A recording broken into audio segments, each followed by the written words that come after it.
Hello বন্ধুরা, দেখো আজকে আমরা চলে গেছিলাম ধূমকেতু সিনেমা দেখতে। তো দেখো কি আমি আমার দাদা ভাই সবাই মিলে চলে গেছিলাম ধূমকেতু সিনেমাতে, বিনোদিনী সিনেমা থিয়েটারে। কিন্তু বন্ধুরা, বিনোদিনী সিনেমা হলে একটা কোকাকোলা নিয়ে আমরা একটু ফটো সেশন করছিলাম, একটু ঢং করছিলাম বলতে পারো। আর তারপরে দেখো আমরা দেখো দেব শুভশ্রীর ছবির সামনে একটু ফটো সেশন করে নিচ্ছিলাম। আর সবাই মিলে গেছিলাম, আমার দাদা বৌদি দিদি ভাই সবাই মিলে আমরা গেছিলাম। পুরো হাউসফুল বন্ধুরা, সিনেমাটা পুরো হাউসফুল।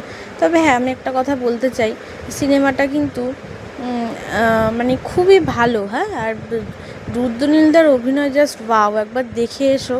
আমার তো মনে হয় পুরস্কার পাওয়ার যোগ্য ভাই রুদ্রনীলদার অভিনয়টা। দেবদার অভিনয় খুব দারুণ, আমার কাছে বেশি ভালো লেগেছে। দেবদার অভিনয়ও ভালো আছে অবশ্যই।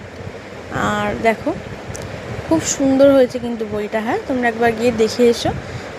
আর আমরা কিন্তু ওই ফিশ ফিঙ্গার আর কোকাকোলা খেতে খেতে দারুণ এনজয় করে বইটা দেখছিলাম রবিবার।